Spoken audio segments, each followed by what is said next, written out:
The Big Island of Hawaii has long been known for its world-famous Kona coffee.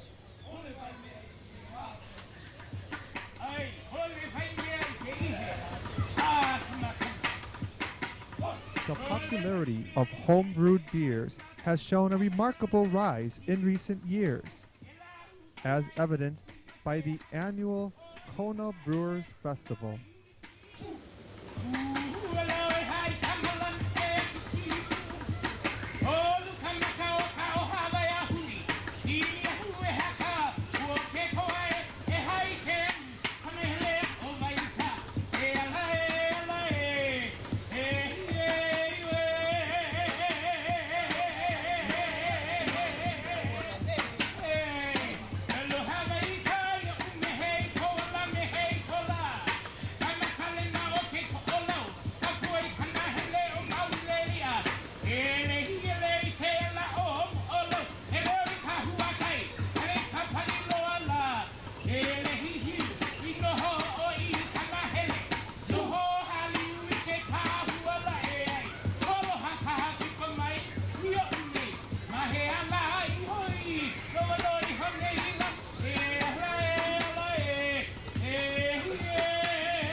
Howdy, Chris. Congratulations, by the way. Yeah. We're at Spoon with the first annual Kona Brewers Festival, and this is not just to be the first. Is that right, Spoon? No way. We're going to do this every year. It's been a great success as a benefit for Recycle Hawaii. Big response. As you know, we got all draft beer, 30 different draft beers, and some brewery reps from all the breweries came out here, and a good showing. We have food, we have beer. Actually, the most beer in the whole state of Hawaii in one place is here at the King Cam Hotel for the first International Brewers Festival here in Kona. Went great. About 500 people, or 500 tickets were sold, and we still have beer. We're still working on it, and we'll do it every year. Well, congratulations, Spoon. Great job. All right. Thanks a lot. Kona Brewing Company is located in the heart of downtown Kailua, Kona.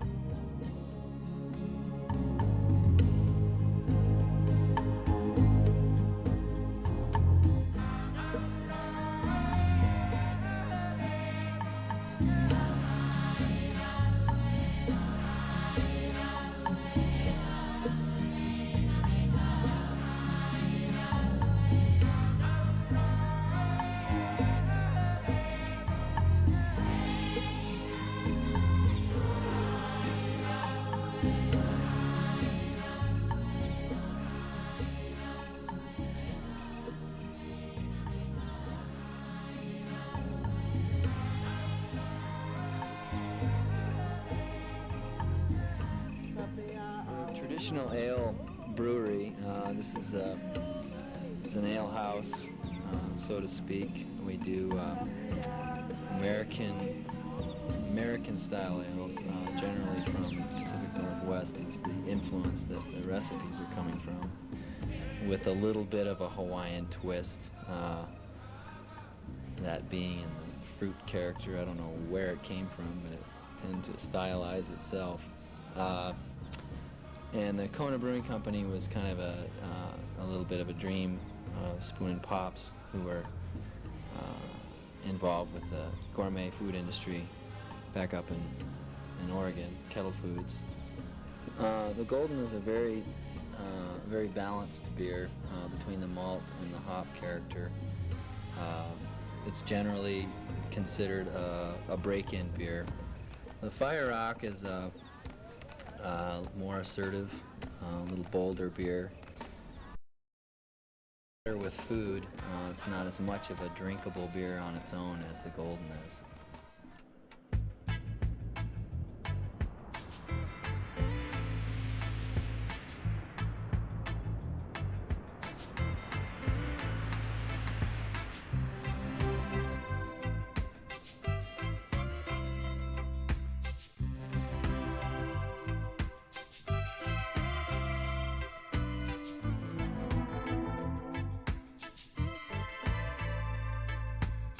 Kicking back in the torch room here, drinking a Lava Man Red.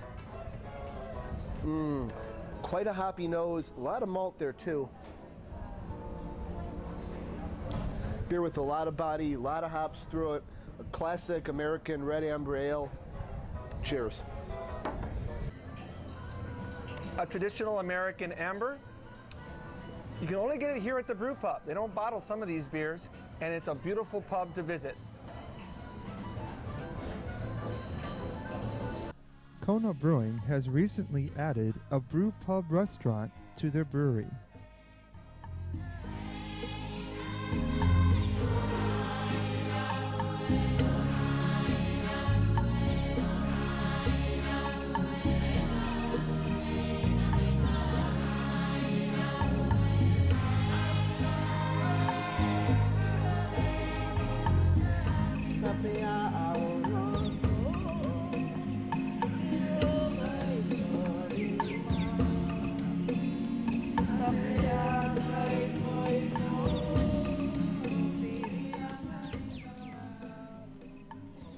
Hi, my name is Cal Schindler. I'm with Mehana Brewing Company.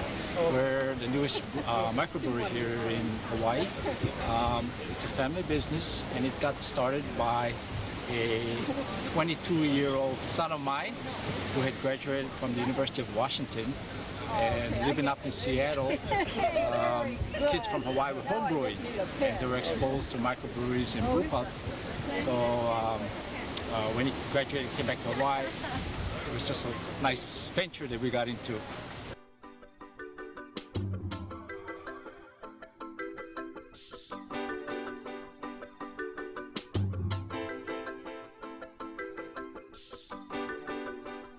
So did you ever think, like even 5 years ago that you'd be brewing for your career? Oh, wait. I would be soft drinks for my life. But it's a totally different field, brewing beer and making soft drinks. But it's much more rewarding than brewing. It's much more fun. I think for me, it's the feeling of just seeing, or the experience of seeing something develop. Mm-hmm. You start from scratch and you're actually making something. You get a finished product. And it's nice if people enjoy it. And, Well, I wish you continued success as the unexpected brewmaster here at Mehana. And I hope that your brewery does well, and you can pass it to your son again, and he can pass it on to his son, and you'll have a lineage of brewers here on the Big Island. Yeah.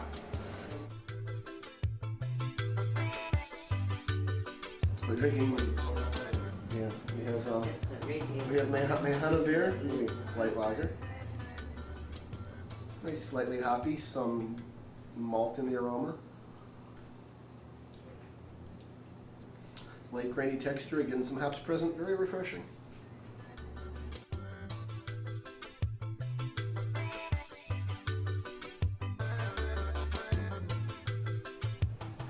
Well, I might be in a tsunami, judging by the camera, but I'm actually drinking a tsunami. And this is Mehana's lager, the continental style. And then we can later. Great lager body. I mean, this, when you drink this beer, it may be light in color, but it isn't light in body. You know you are drinking something. And that's why I think for people who want a refreshing beer in Hawaii, Mehana is a great alternative to those industrial beers. Cheers. Look out, Chris, a tsunami. Mehana is Hawaiian for warmth, and drinking their beer will certainly give you a warm feeling all over.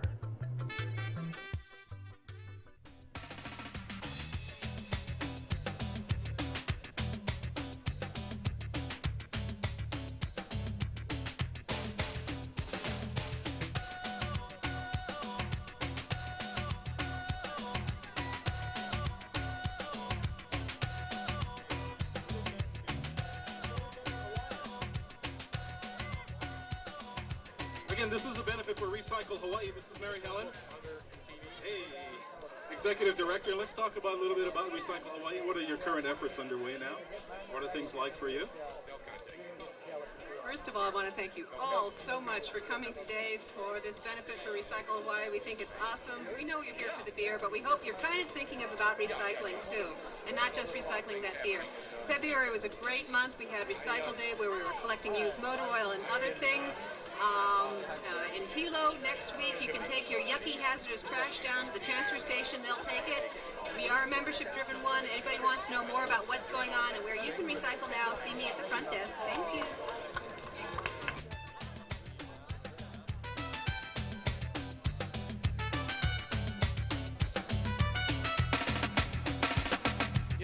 Feeling is that, hey, if you're going to have a party in Hawaii, why not have a Hawaiian beer? I mean, let's face it, the Bud Light days are, hey, you can get it anywhere, anytime. But Hawaiian microbrewed beer, that's a little rare. And now that there's breweries popping up over here, it's great. Every island's got a brewery now except Kauai, but it's bound to hit over there real soon. So anybody on Kauai, unfortunately, you got to fly over to Oahu. We're the closest, and you can get a beer from us. So what's been the favorite beer today at the festival? For us, it's been the Kona Coffee Stout. It's been going like crazy. But we've quite a wide variety. People keep coming back to try all the different beers. They're shocked to see that we've got 7 beers down here. They're like, well, which one do you recommend? Gee, I don't know. Well, you got to try them all, right? Well, some people mentioned to me, they're surprised there weren't more stouts here. And people get the impression that locals won't drink a dark stout. And but I guess they're wrong, huh? I heard that same comment today, and right after someone made that comment that, nobody would drink dark beers in Hawaii, we went through pitcher after pitcher after pitcher of our stout and our porter back to back. And we just went, well, I think that they do like dark beer. Well, congratulations, and continued success for Ali'i, and we look forward to seeing more bottles in the stores. Thanks, Chris. Appreciate it. See you around.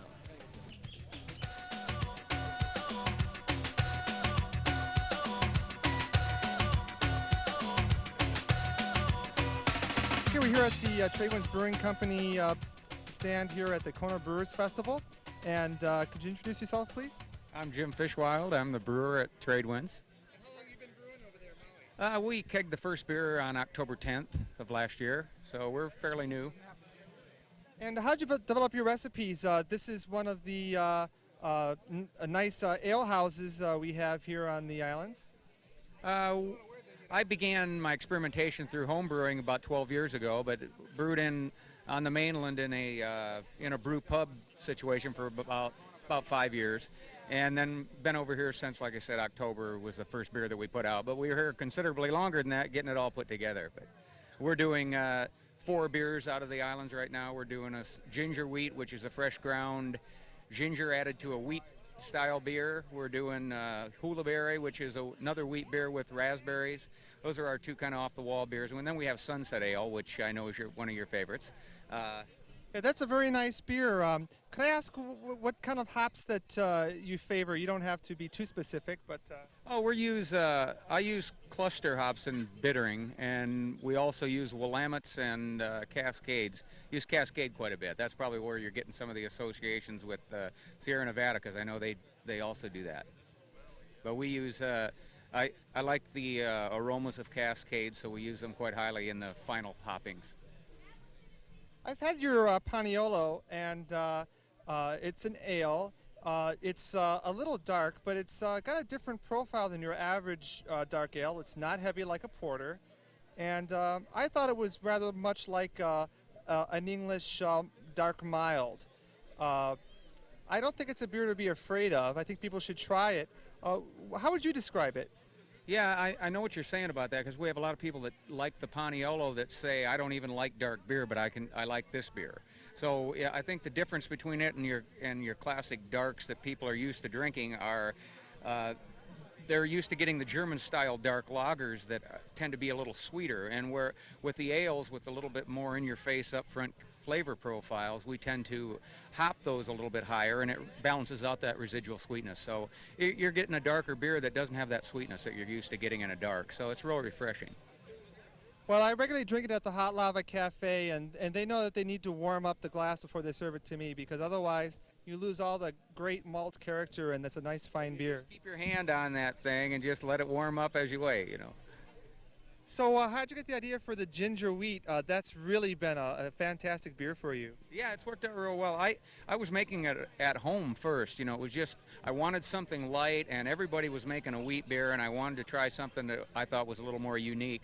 And it kind of stemmed from the repeal of Prohibition. You know, we brewed it as a celebration to the repeal of Prohibition, because a lot of the breweries, when Prohibition came in order to keep themselves afloat, went into other areas of business like making ginger ale non-alcoholic and that kind of thing. So when we were able to start making beer again, we kind of did a throwback and made a alcoholic type ginger ale that had alcohol in it. So it was a celebration to the repeal of Prohibition is where it stemmed from. But I've been doing it at home, and it was a favorite amongst all my friends, and when I got into a situation to brew it, we took it big time. Well, as you said, I really enjoy your Sunset Ale. I think it's the most traditional English ale right now you can get on the islands, and I look forward to trying that maybe on a hem pump someday. That would be possible. That's going to be a tough sell here in this market. You know, it's tough enough getting them to serve draft and get out of those bottles. We do like what draft beer does for our beers, and we will be moving into bottling here probably after May. We're looking into doing that on small scales, but we like our product in the draft, and a hand pump would be, and on a traditional beer engine would be the next best way to go. But when you got to convince somebody to try something as unique as our beers to start with, and then tell them they got to put a beer engine in on top of that, that's another story. So we're looking forward to seeing that opportunity arise here, though, on the islands as awareness grows. Well, you have a new beer out, the Hula Berry. Can you tell us about the profile of that beer? We use about 300 pounds of raspberries in a half barley, half wheat style beer, and we boil the berries in the boil, and so therefore they go into fermentation. It's not berry extract or anything injected at the end of the brew. We let it go through the ferment, and so it ferments out some of that sweetness that's in the berries. So you get more of a tart product than a sweet malt pop type of a deal. So we like to let them go through get that sweetness out of there. Well, if anyone's thinking about taking a trip over to the Valley Isle there, where can they find your brewery? The brewery is in Wailuku in the old industrial area down there. We don't do any real scheduled tours, but you're more than welcome to call and see what we're in the middle of, and if it's looking calm on a calm day, we'll tell people to come on over. But we don't really do any standard tours, and we're available all over Maui. We're getting on Oahu like you have found us, but for right now, Maui's been real good to us, so we're doing good. Well, we are looking forward to getting your beers on tap all over the islands, and also looking forward to the bottles. And keep up the good work. You make a great ale. Well, thank you, Chris. I appreciate it, and good luck to you. Yes, sir. We are the very first brew pub to open on Kauai, and we hope to see other brew pubs actually open on Kauai, because it's a great place, and we want to educate people about good beer and some fine all malt ales, and it should be a fun time. Kauai's been a haven for homebrewers for quite a while. How has the rest of the public come to react to your beers? It was a kind of a slow process at first. We had to sort of get people past, the thin sort of American lager kind of thing, and we have a very light wheat beer that works that way, that tends to get people over the hump. But so far, the reception has been really nice. We've had some nice hoppy beers that people are really into. And speaking of homebrewers, we're actually working with the Kauai Homebrewers Club, and they come in every third Saturday of the month, and we have a meeting, and we taste some beers and try their stuff out. And we're going to have an annual Best of Show competition, and whoever wins, we're going to scale their beer up to a 10-barrel batch and put it on draft. Wow, that's exciting. They're going to spend the time actually in the brew house brewing beer with us, so it should be a fun time. So how did you come to Kauai and be the brewmaster? Boy, it was a long, strange trip. But yeah, it started off at the University of California at Davis. I've been working in Northern California, Sacramento, the Bay Area, and through the internet, Actually, the owner of the place found me giving homebrewing tips to some people over the net, just for free, and he caught up with me. We sent a few emails together and gave me a call at 4 o'clock in the morning, California time, and it was pretty fun talking to him. But it didn't take hard. It wasn't too much of a task to convince him to convince me to come out here. So far so good. Well, another internet story. Those are becoming common these days. Yeah, no kidding. I'd like to bring to the stage the best of show. It's the highest points for the day, and possibly there were five finalists, and this one came up on the top. It was Rod Romanak with his dry stout. Congratulations. The Kona Brewers Festival is held every year in February or March in Kailua, Kona, Hawaii. For information about the next Brewers Festival, contact Kona Brewing Company. This is Rocket Rod of Rocket Rod Suds here in Kailua, Kona on the Big Island, and he was the winner of the Homebrewers Contest for the Kona Brewing Company Brewers Festival. So Rod, why don't you tell us a little about your award-winning beer? Okay, it was a dry stout, and it had a lot of grain, a little bit of licorice, and it started off a little sweeter, but then it dried up in the bottle somewhat, and I liked it. I guess everybody else liked it too. It was a good beer, and I'm partial to porters and stouts. Porter would be my favorite style of beer, so I was real happy with that. And how did you get started as a home brewer? I just got tired of buying the king of beers, and drinking bland beers with no hops, and I enjoy hops, and Steinlager was about the only thing around then in 1981.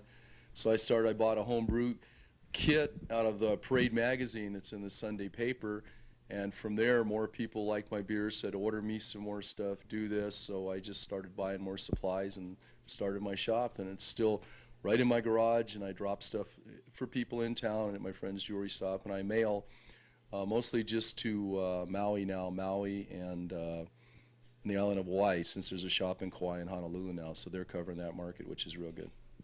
What sorts of questions do people come to you with when they come to your shop and they want to start doing some home brewing?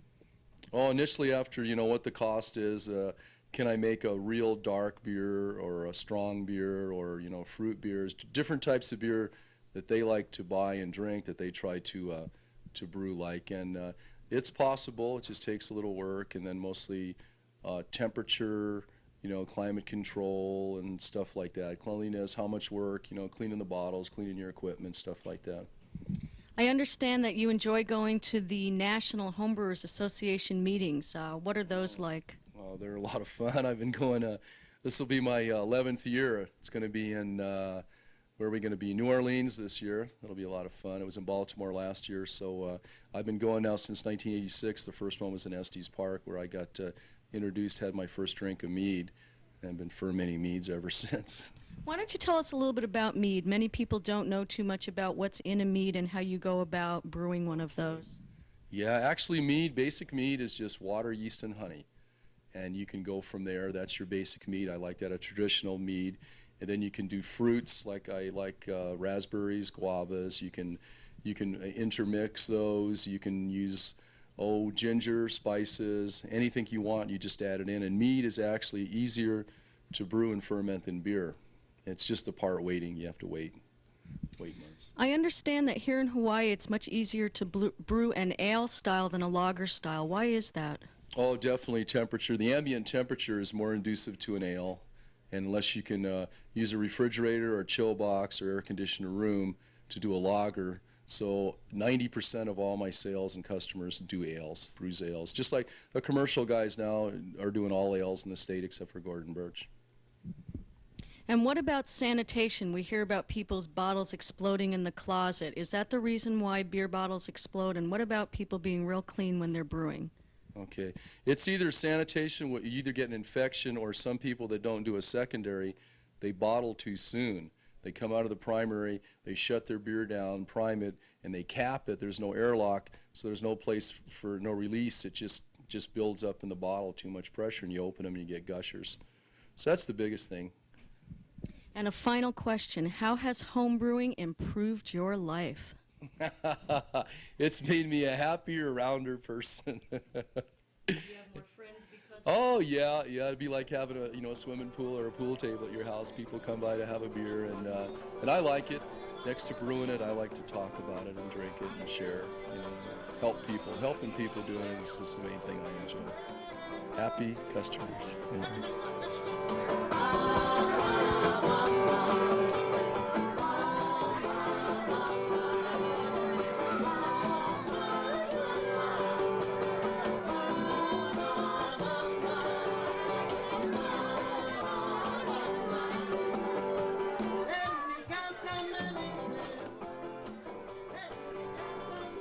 Beer is brewed all over the world, but there is just one place where you can get the kind island style, and that is Hawaii. Aloha from the Big Island. Until the next Beer Trek.